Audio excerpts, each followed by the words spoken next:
So when should somebody look at massage care or like care for their muscles and like more than just... I mean, it's good for anyone in general because it's a really good way to reduce stress. Mm-hmm.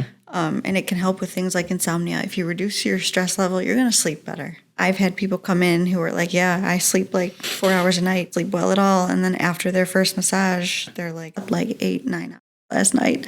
So it's good for stuff like that. But if you've got like a chronic issue, like your shoulder just keeps getting caught up because you're sleeping on it funny, or it really helps to maintain stuff like that too. There's tons of different for massage. There's so many different modalities. School, I think I was trained in like 6 or 7 of them. So how often is it one of those? Because like I know I've gone before and it's great, and it hurts like it hurts while you're getting like it done. your eyes are watering. If you have a problem, it will. And be I always have uncomfortable. problems, and I carry my stress in my lower back and my shoulders, so it's like it hurts. It's a good hurt, and then like the next day you're I like sore. to call it acceptably uncomfortable. And the more often you get massages, the less likely you are to be So how sore often afterwards. to reap the benefits of like would you recommend somebody to look into care like this if they're struggling with maybe insomnia, maybe they're super tense in their neck, or they're sitting a lot in office chairs? Minimum, I say if you can make it once a month just for a half hour, just to work on your problem spots, then great. I mean, it's all circumstantial because everybody's body is different. The issues they're dealing with are different. Their finances are different. Yeah. And I'm not going to be one of those people that's going to tell you, oh, you have to come back. I'll make suggestions, but I'm not going to force you to do it. Yeah. Everyone's budget's different. Budget's different. Everyone's But body is ideally, minimum once a month. minimum once a month. And like if you've got an issue, like I saw someone the other day who's got sciatica really bad. So that's a pain that shoots from the lower back. It's like a nerve thing, hip. right? Yep, your sciatic nerve. It runs from your lower back through your hip and down your leg. There's an impingement there, and we're really trying to stay on top of that. I would recommend once a week, twice a week for a week or two, just to kind of help correct the issue. And once things start to work themselves out, then we'll space your appointments apart a little bit. But it's different for everybody. Some people might get relief after one session. People, it might take a few. It just depends. Yeah. So then, like, how does somebody know to go to a massage therapist or go to a chiropractor for back pain? So is it like my back hurts? Like, I have friends that swear by the chiropractor. Sure. And Anna, when we have a good one that Anna loves. I've never been, and I will never go until I'm like crooked, and then he can adjust me. When does somebody? Do you know? Like, is there like a certain pain that's like, okay, that might be more skeletal structure, or generally if it's a sharper pain or the massage is not really working out, then I might suggest they go to a chiropractor. Yeah. But in general, if you have back pain, it's not going to hurt to start in either place. I would recommend you start with a massage because I hate chiropractors. No, just kidding. I'm joking. People find massage a little less invasive. The cracking of the neck kind of throws people. What's your feeling on manual chiropractors? So the reason I asked that, I think we've had this conversation before. I can't remember.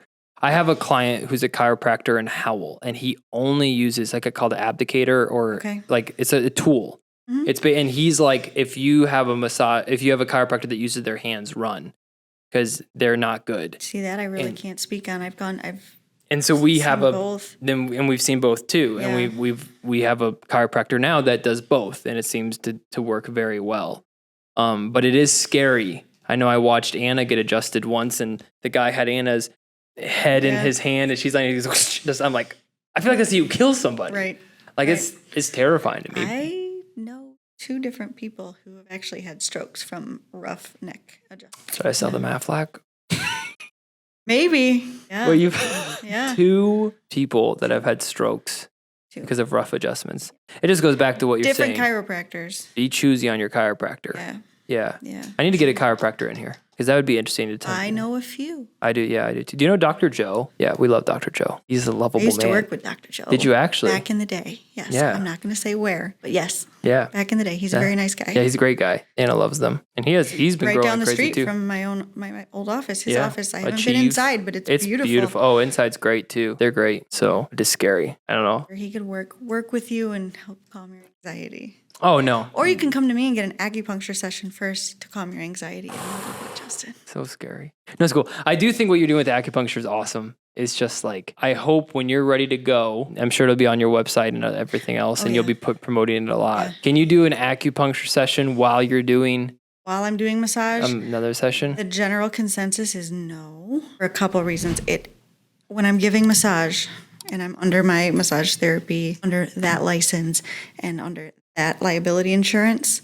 I can't do stuff that doesn't fall into that scope. So what I am going to do is make it an add-on. Done with your massage, you get off the table, acupuncture area. What would be better to do first? Acupuncture or massage? I'm going to say massage because it'll like prep you to get actually relax you a little bit. And then also when you're doing the acupuncture, they want you to remove all stimuli. Don't talk. Stay off your phone. Just sit in silence and marinate for 30 minutes. Honestly, that's by itself is probably what Americans need. Yeah. We should probably do that with or without acupuncture. Absolutely. You should just have a room, a 30-minute like therapy quiet time room. So I plan to do the massage first and then do the needles afterward. That way when you're done, I can just take the needles out and you can just go on your way. Enjoy your day. Yeah, and you can have those seeds or no seeds. Exactly. Have you tried the seeds yet with anybody? I put them on everybody. It doesn't hurt. It's just a little Band-Aid with a little tiny metal ball inside. But the metal ball's in your ear. It's not in your ear. It's on it. Oh, because it's just putting pressure on it. And they don't have to return those. Like, it's just, do they take off the Band-Aid after a certain amount of time? They can take it off themselves if they feel nauseous or they get a headache from it or anything like that, or they fall off on their own, but they can stay on for a week or two. That's crazy. So we're 45 minutes already. That's great. So I guess let's pivot to one other thing I wanted to talk about is just maybe conversations to entrepreneurs. What is some advice you'd give to fellow women that are starting businesses, fellow humans that are starting businesses? Would you recommend, are there caveats to what you'd recommend, So I guess give some advice. I'm always honest with people. I'm like, this is not easy. This is not easy. Because when you work for somebody else, you just go to work and you're getting paid. When you own the business, you're like, how am I going to bring money in? You're constantly thinking, how am I going to keep things going? Yeah. Because not only does my income depend on it, but all my staff, their income depends on it too. Don't have to worry about it. They just know if they're coming into work, they're getting paid. It's not easy. It's really not easy. Getting the word out there about what you do and getting people to trust you, getting people to actually come to your place of business. It's whole, build it and they will, build it and they'll come. They don't. Yeah. You have to work for it.